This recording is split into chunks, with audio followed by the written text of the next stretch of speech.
Hi friends, welcome to our smart kitchen.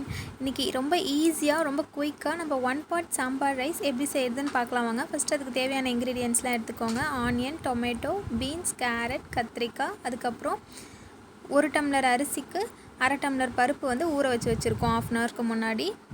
இப்போ வந்து stove on பண்ணி ஒரு குக்கர் வச்சுக்கோங்க. அதில் வந்து ஆயில் சேர்த்துக்கோங்க. ஆயில் நல்லா சூடானதுக்கப்புறம் நம்ம ஒரு ஆனியன் சேர்த்து வதக்கிக்கலாம். அது கூடவே ஆனியன் நல்லா வதங்கினதுக்கப்புறம் அது கூடவே ஒரு டொமேட்டோ சேர்த்து வதக்கிக்கோங்க. ஆனியன் கொஞ்சம் நல்லா வதங்கட்டும். வதங்கினதுக்கப்புறம் ஒரு 2 தக்காளி வந்து கட் பண்ணி வச்சுருக்கோம், அதையும் சேர்த்து நல்லா வதக்கிக்கோங்க. வெங்காயமும் தக்காளியும் நல்லா வதங்கி வரட்டும். அது கூடவே லைட்டாக உப்பு சேர்த்து வதக்குனிங்கன்னா அது சீக்கிரமாகவே வெந்துடும். நல்லா சேர்த்து வதக்கிட்டு இப்போ பாருங்கள், நல்லா வதங்கிடுச்சு. இந்த ஸ்டேஜில் வந்து நம்ம கட் பண்ணி வச்சு இந்த வெஜிடபிள்ஸ்லாம் அதில் ஆட் பண்ணிக்கலாம். பீன்ஸ், கேரட், கத்திரிக்காய் எல்லாமே நான் ஒன்றாவே ஆட் பண்ணிக்கலாம். ஆட் பண்ணிவிட்டு கிண்டி விட்டுருங்க. கிண்டினதுக்கப்புறம் இது எல்லாம் எண்ணெயிலே நல்லா கொஞ்சம் நேரம் வதங்கட்டும். இப்போ வந்து நம்ம வெஜிடபிளுக்கு தேவையான கொஞ்சம் சால்ட் சேர்த்துக்கலாம். இது எல்லாமே நல்லா கொஞ்சம் எண்ணெயில் வதங்கும் போது அதனோட டேஸ்ட் நல்லாயிருக்கும். இப்போ கொஞ்சமாக ஒரு சின்ன ஸ்பூன் அளவுக்கு மஞ்சத்தூள் சேர்த்துக்கோங்க. மஞ்சத்தூள், அதுக்கப்புறம் சாம்பார் பொடி இருக்குது இல்லைங்களா, அது வந்து 1 ஸ்பூன் அளவுக்கு நான் சேர்த்துக்கிறேன். சேர்த்து நல்லா வதக்கிக்கோங்க. இது ரொம்பவே ஈஸி, ரொம்ப குயிக்காக நம்ம செஞ்சு முடிச்சிடலாம்.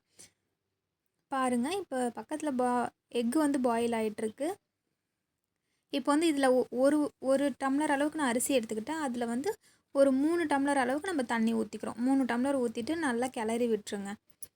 நல்லா கிளறி விட்டுட்டு இப்போது இந்த ஸ்டேஜில் வந்து உப்பு, காரம் அதெல்லாம் செக் பண்ணிக்கோங்க. செக் பண்ணிவிட்டு எல்லாம் கரெக்டாக இருக்குன்னா அதுக்கப்புறம் நல்லா கொதி வரணும். அந்த சாப்பாடு நல்லா கொதி வரும்போது நம்ம ஊற வச்சுருந்த அரிசி பருப்பு வந்து நல்லா ஃபில்ட்ரு பண்ணிவிட்டு அதில் சேர்த்துக்கோங்க.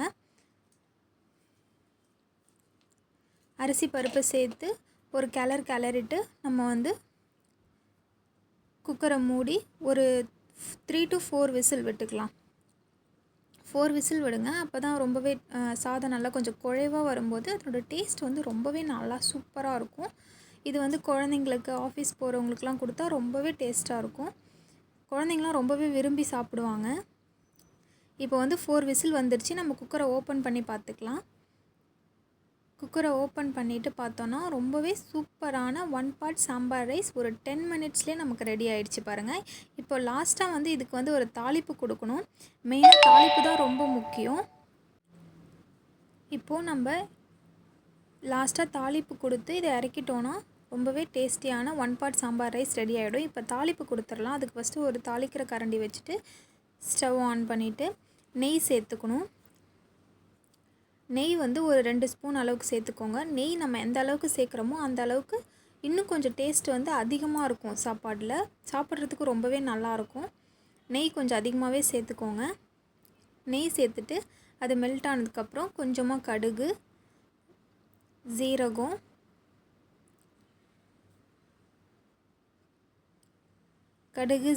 ஒரு 2 வரமிளகாய், கருவேப்பிலை இதெல்லாம் சேர்த்து நல்லா கொஞ்சம் வதங்கினதுக்கப்புறம் எடுத்து அந்த சாதத்தில் போட்டுக்கோங்க. போட்டு கொஞ்சம் ஒரு கிளறி விட்டுருங்க.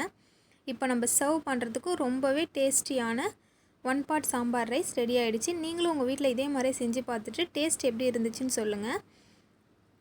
எங்களோட சேனலை லைக் பண்ணுங்கள், ஷேர் பண்ணுங்கள், சப்ஸ்கிரைப் பண்ணுங்கள், எங்களுக்கு சப்போர்ட் பண்ணுங்கள்.